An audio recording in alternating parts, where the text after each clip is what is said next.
Elias Reed pulled his battered sedan into the driveway of the old Victorian house in rural Vermont, the late afternoon sun casting long shadows across its weathered facade. The air was crisp with the scent of pine and damp earth, a stark contrast to the city life he'd left behind. At 52, Elias was a widower, his wife Clara gone 2 years now from cancer, leaving a void he couldn't fill.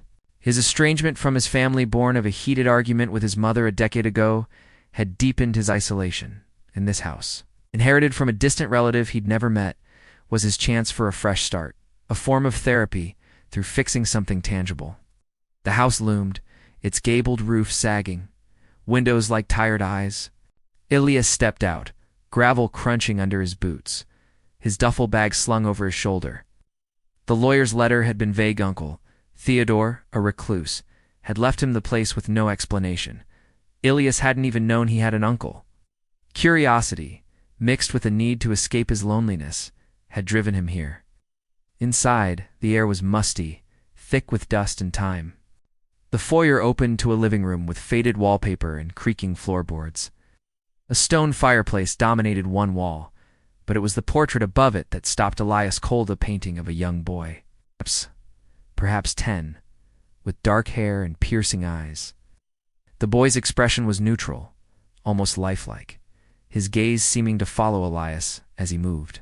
The frame was ornate but worn, the artist's signature illegible in the dim light. Elias set his bag down, his fingers brushing the portrait's edge. "Who are you?" he murmured, feeling a strange pull as if the boy knew him. He shook it off, chalking it up to exhaustion from the drive. The house was a fixer-upper, a project to occupy his mind, to keep the grief and guilt at bay. He explored further, finding a kitchen with chipped tiles, a dining room with a warped table, and a staircase leading to locked doors upstairs. One door at the end of the hall was bolted shut, its keyhole rusted. Elias tugged at it, but it didn't budge. "What's in there?" he wondered aloud, his voice echoing in the silent house.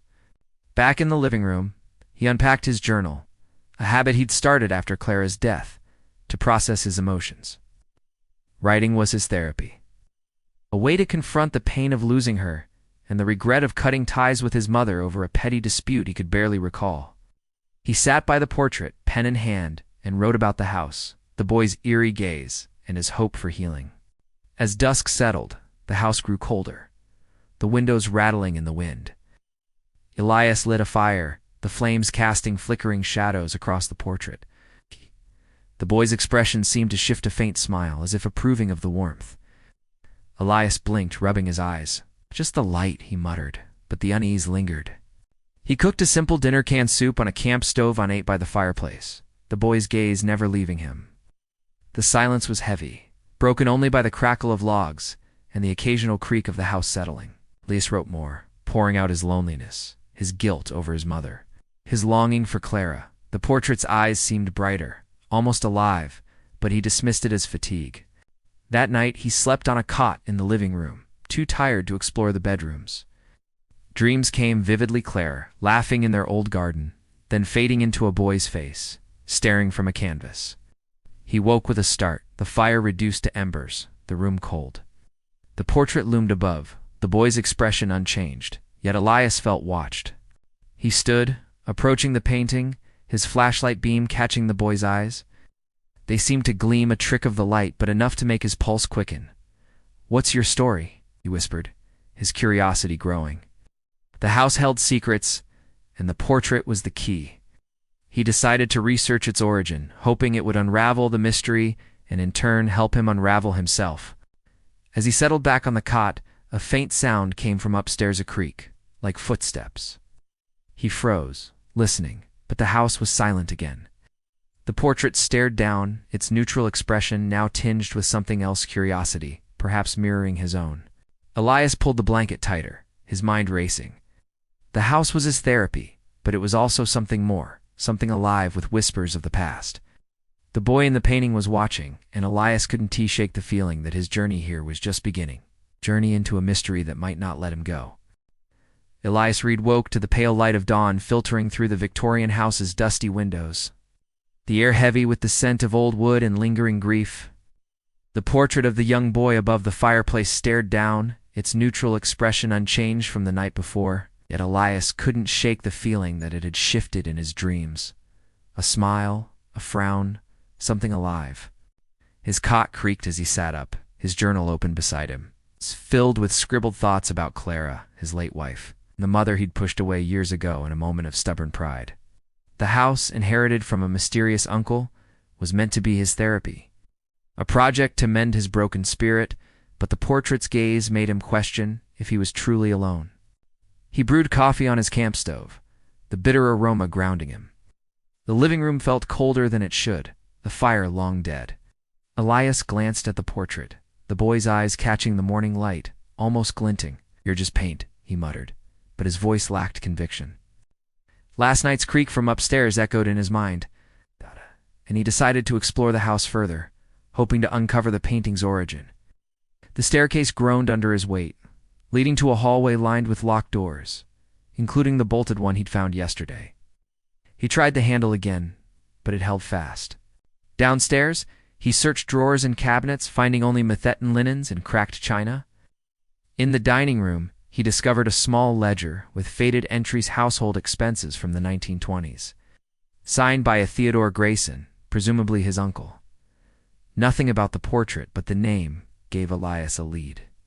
He drove to the local library, a quaint building in the heart of the Vermont town. The librarian, a wiry woman named Mrs. Carver, recognized the Grayson name. "Theodore was a recluse," she said, pulling a file of old newspapers. "Lived in that house till he died last year. Rumor said it was haunted, but folks say that about any old place." Elias flipped through the articles, finding mentions of Theodore, a painter who lost his son decades ago. The boy's name wasn't listed, but the timing felt right for the portrait. "Any records of his art?" Elias asked. Mrs. Carver shook her head. He kept to himself. "Might check the Historical Society. They've got archives." Back at the house, Elias felt a spark of hope. The renovation was his focus, but the portrait's mystery was a puzzle he could solve, a way to process his grief. He sanded a section of the living room floor, the physical work easing his mind. As he worked, he talked to the portrait, half joking, using it as a makeshift therapist. "Clara would have loved this place," he said, his voice soft. "She'd say I'm crazy for staying." The boy's face seemed to brighten, a faint smile forming. Elias froze, his sandpaper still. "That's not possible," he said, stepping closer. The smile was gone, the expression neutral again. He rubbed his eyes, blaming the dust. "It's that evening," he wrote in his journal, pouring out his loneliness, his regret for abandoning his mother after their fight. "I should have called her," he wrote. "I was too proud." The portrait's eyes seemed to follow his pen, and when he looked up, the boy's face held a faint sadness, mirroring his own. Elias laughed nervously, trying to shake the unease. "Okay, kid, you're creeping me out." He stood, pacing the room, but the air grew heavier, the shadows deeper. He decided to call his therapist, a weekly check-in to keep him grounded. On the video call, he mentioned the portrait's changes, joking about it being his new confidant. Dr. Ellis smiled. "Sounds like you're projecting. It's common with grief." "Maybe," Elias said, but as he spoke, he glanced at the portrait. He lied, saying he was coping well, feeling fine. The boy's face twitched, and a soft, unmistakable laugh filled the room, not from the screen, but from the painting. Elias froze, his therapist oblivious. "You okay?" Dr. Ellis asked. "Yeah," Elias lied again, and the laugh returned, louder, mocking his denial. And he ended the call quickly, his heart pounding. The portrait's expression was neutral now, but the sound lingered in his ears. He approached the painting, his flashlight beam trembling. "What are you?" he whispered. The boy's eyes gleamed, and for a moment, Elias saw Clara's face in his mind, her voice accusing him of hiding from his pain. The house creaked upstairs, footsteps pacing the locked room. Elias's curiosity was giving way to fear, but he couldn't stop now. The portrait was more than art, it was alive, tied to his emotions, and possibly to the house's secrets. As he sat back down, journal in hand, he felt the boy's gaze, not just watching but waiting, drawing him deeper into a mystery that felt less like therapy and more like a trap. The Victorian house in rural Vermont seemed to hold its breath as Elias Reed sat in the living room, the portrait of the young boy staring down from above the fireplace. The soft, mocking laugh that had filled the room during his therapy call still echoed in his mind, chilling him more than the autumn air seeping through the cracked windows. Elias' attempt to use the house as therapy, innovating it to heal his grief over his wife Clara and his estrangement from his mother, was unraveling. The portrait, with its shifting expressions tied to his emotions, was no longer just a curiosity. It was a presence, alive and unsettling. His journal lay open, filled with confessions of loneliness, but now he hesitated to write, fearing the boy's reaction. Morning brought a gray drizzle, matching Elias's mood. He brewed coffee, avoiding the portrait's gaze, but couldn't ignore the memory of its laughter when he'd lied about coping. Determined to understand its origin, he returned to the town's historical society, a small office crammed with dusty records. The clerk, a retired historian named Mr. Leland, recognized the Grayson name from Elias's earlier findings. Theodore Grayson was a painter, yes, he said, pulling a file. Lost his son Samuel in the 1940s. Tragic accident, fell from a ladder in the house. Theodore shut himself away after that, painting obsessively. Elias's heart quickened. Did he paint a portrait of his son? Mr. Leland nodded. Possibly. He was rumored to pour his grief into his work. Some said he tried to capture more than just likeness. The words hung heavy as Elias drove back, the rain intensifying. The house felt colder, the portrait's eyes brighter, almost expectant. He tried to focus on renovation, scraping, peeling wallpaper. But his thoughts drifted to his mother, her tearful voice during their last fight, his refusal to apologize. The boy's face shifted, a faint frown mirroring Elias's regret. He stepped back, his breath catching. "Stop that," he muttered, but the expression held. That afternoon he found a box of letters in the attic, written in Theodore's spidery hand. They spoke of Samuel's death, of a father's despair, and cryptic mentions of locking his spirit in a painting to keep him close. Elias's hands trembled as he read, the portrait's presence looming in his mind. Was Samuel's spirit in the painting, reacting to his emotions? The idea was absurd, but the laughter wasn't. He called his therapist again, needing grounding. "I'm seeing things," he admitted, describing the portrait's changes. "It laughed when I lied about feeling okay." Dr. Ellis's voice was calm. "Grief can manifest in strange ways. Ow. You're projecting your emotions onto the painting." Elias Wanted to believe her, but as he spoke, he glanced at the portrait. "I'm handling it," he said, a half-lie to test his theory. The boy's face twitched, and a low, guttural laugh filled the room, louder than before, mocking his deception.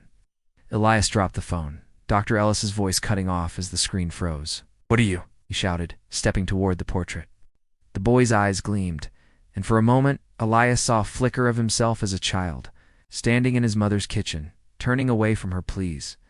The vision vanished, leaving him shaken. The house creaked, footsteps pacing above the locked room. Elias grabbed a flashlight, his fear giving way to a need to understand. He climbed the stairs, the air growing colder, the portrait's laugh echoing in his ears. At the locked door, he hesitated, his hand on the bolt. The footsteps stopped, replaced by a faint whisper, his mother's voice, accusing, "You left me." He stumbled back, heart pounding. The portrait was downstairs, but he felt its gaze, as if the boy was watching through the walls. He returned to the living room, his journal a lifeline. Writing, he poured out his guilt, abandoning his mother, his failing Clara. The boy's face softened, almost sympathetic. But when Elias wrote, "I'm not scared," the laugh returned, sharp and derisive. Elias stood, pacing, his mind racing. The laughter, the portrait's reactions, they were tied to his lies, his pain. He needed to know more about Theodore and Samuel to uncover why the painting responded to him. The Historical Society had mentioned a local archive with Grayson's sketches. Maybe they held answers. As night fell, the house grew darker, the drizzle outside a steady drum. Elias sat by the fireplace, the portrait looming above. He felt exposed, his emotions laid bare to the boy's gaze.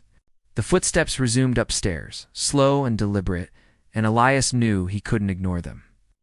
The painting was no longer just a mystery, it was a mirror reflecting his deepest regrets, and the locked room held secrets that might unravel it all. But with every step toward the truth, the house tightened its grip, and Elias feared what he'd find when the portrait laughed again. The old Victorian house in rural Vermont felt like a living thing, its creaking walls and shadowed corners closing in around Elias Reed. The portrait of the young boy above the fireplace had become more than a curiosity, was a mirror to his soul. Laughing at his lies, and now as Elias sat in the dim living room, its expression shifting to tears when he thought of his mother. The guilt of abandoning her after their fight a decade ago gnawed at him.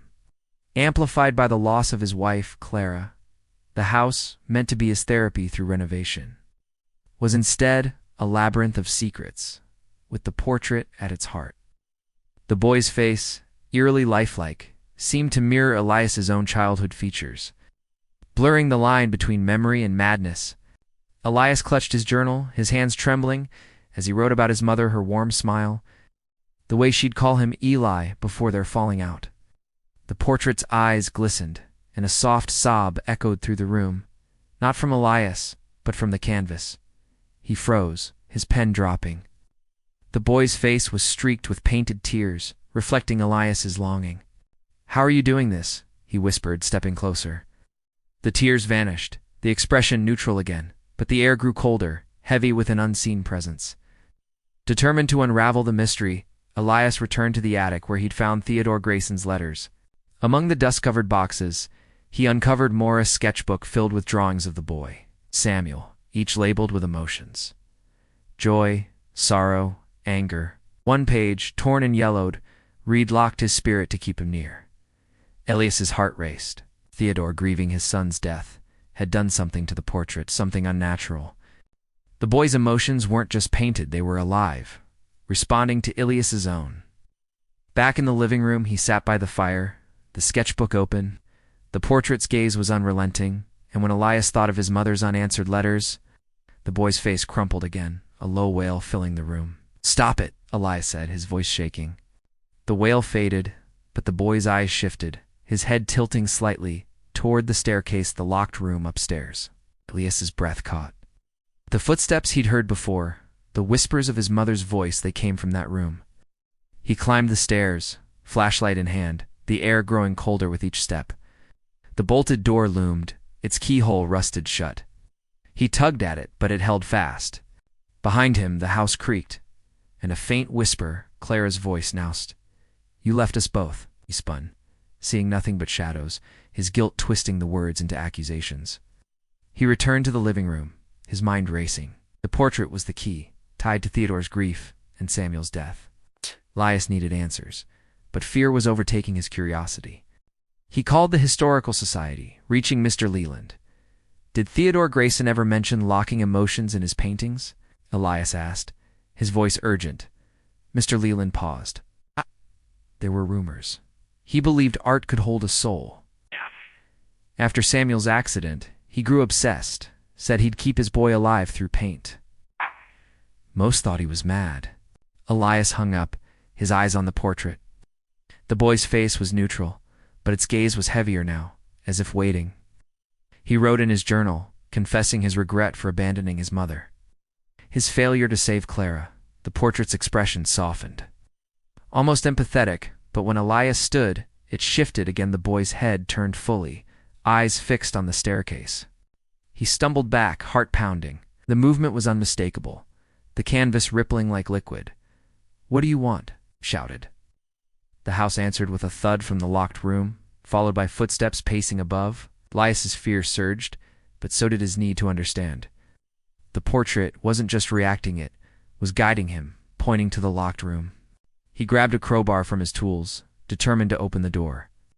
The portrait's eyes followed him, and as he climbed the stairs, visions assaulted him, his mother crying in their old kitchen, Clara fading in her hospital bed, and the boy Samuel falling from a ladder, his face mirroring Elias's own as a child.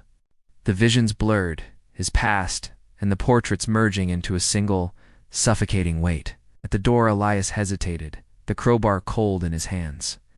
The whispers grew louder, his mother, Clara, and now a child's voice, pleading, "Find me." The portrait was no longer just a painting, it was a bridge to something trapped, something tied to Elias's own pain. As he raised the crowbar, the house seemed to hold its breath, the locked room waiting to reveal its secrets. Elias's therapy had become a descent, and the portrait's gaze promised answers, at a price he wasn't sure he could pay. The Victorian house in rural Vermont pulsed with an eerie life, its shadows deepening as Elias Reed stood before the bolted door at the end of the upstairs hallway, crowbar in hand, the portrait of the young boy Samuel. Downstairs in the living room had become a haunting mirror, laughing at his lies, crying at his longing for his mother, and now turning its head toward this locked room. Elias' quest to understand the painting's origin, his therapy, to heal the grief of losing his wife, Clara, and the guilt of abandoning his mother had spiraled into terror. The boy's face, eerily like his own as a child, seemed to watch through the walls, its emotions tied to his own, pulling him toward a truth he both craved and dreaded. The air was icy, the house creaking, as if breathing. Elias's flashlight flickered, casting jagged shadows. The whispers, his mother's accusations, Clara's fading voice, and Samuel's plea, "Find me," swirled around him. He jammed the crowbar into the door's frame, the wood splintering with a groan. His heart pounded, visions flashing, his mother's tearful face, Clara's last smile, Samuel falling from a ladder. Each pry of the crowbar felt like peeling back his own guilt, exposing wounds he'd buried. The door gave way with a crack, swinging open to reveal a small room, thick with dust and the scent of old paint. Shelves lined the walls, stacked with canvases, sketchbooks, and jars of dried pigments. A single chair faced a cracked window, moonlight illuminating a table covered with Theodore Grayson's sketches, dozens of Samuel, his face captured in every emotion: joy, fear, sorrow. Elias's breath caught as he found a letter, its ink faded, but legible, written in Theodore's hand. "I bound Samuel's spirit to the portrait, my art to hold his soul. Forgive me." Elias's hands shook as he read. Theodore, driven mad by grief, had trapped his son's emotions in the painting, a desperate act to keep him alive. The portrait downstairs wasn't just art, it was a prison. Elias's fear surged, but so did his sympathy for Samuel, a boy lost like he'd lost his family. The room grew colder, the sketches rustling as if stirred by an unseen hand. He turned, and there in the corner stood a ghostly figure, Samuel, his face pale, eyes hollow, mirroring the portrait.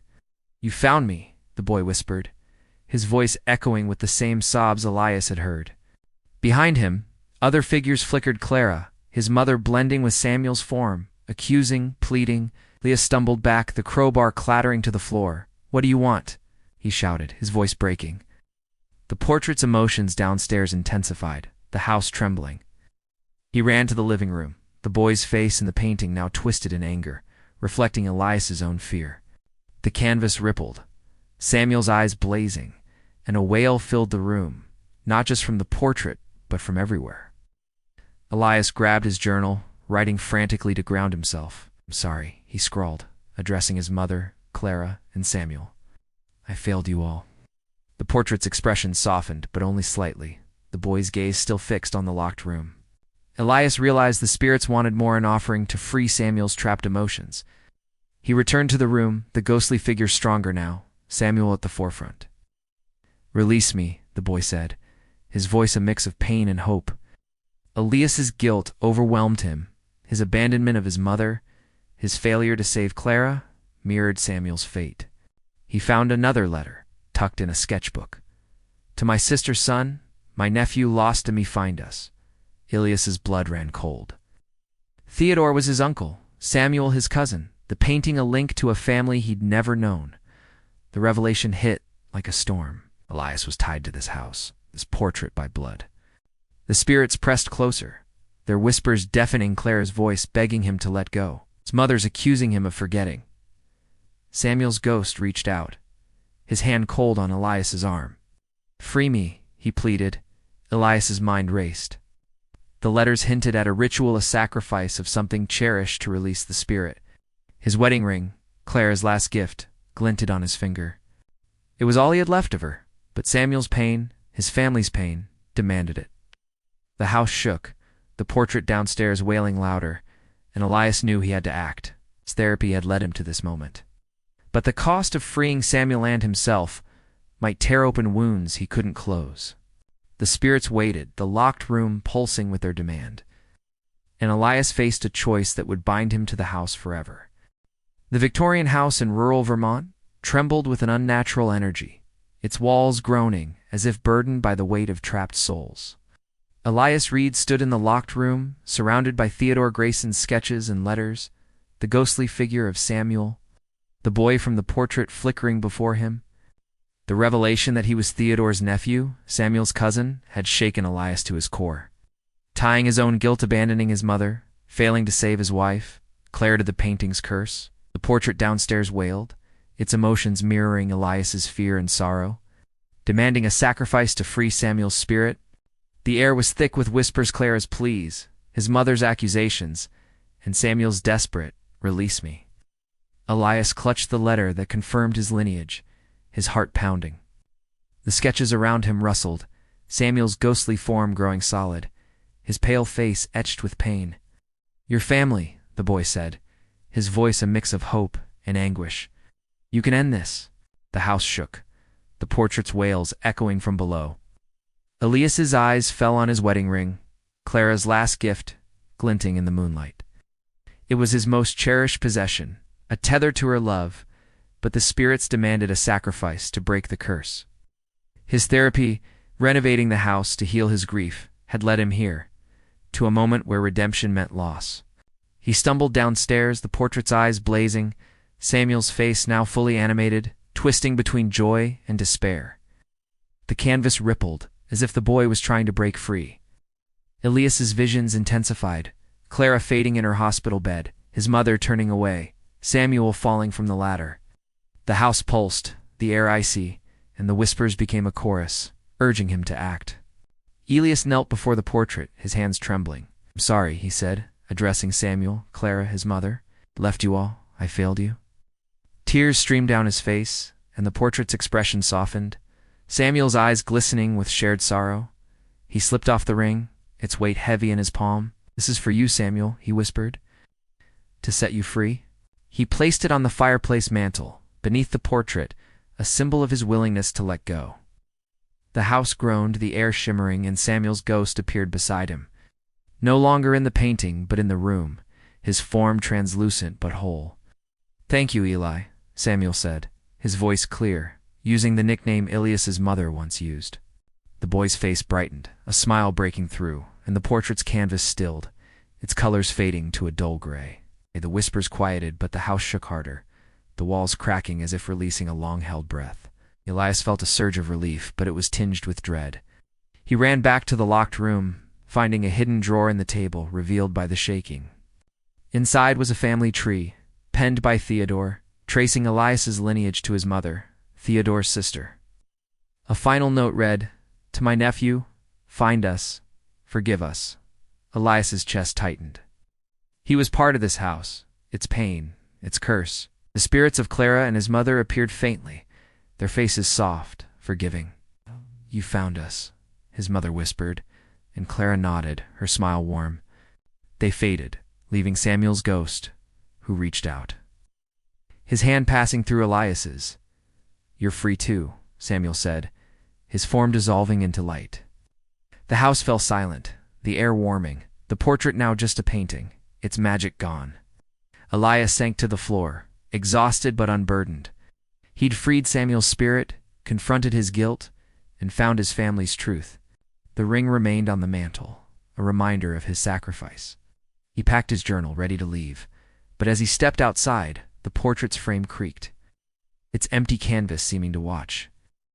Driving away, the house receded in his rearview mirror, but a faint whisper followed Samuel's voice, or perhaps his own, saying, "Eli." The road stretched ahead, and Elias felt lighter, his grief no longer a chain. Yet the house's gaze lingered, a haunting reminder that some connections, family, guilt, love never truly fade. He'd found redemption, but the portrait's empty eyes suggested it might call him back one day, to face the emotions it had held for so long.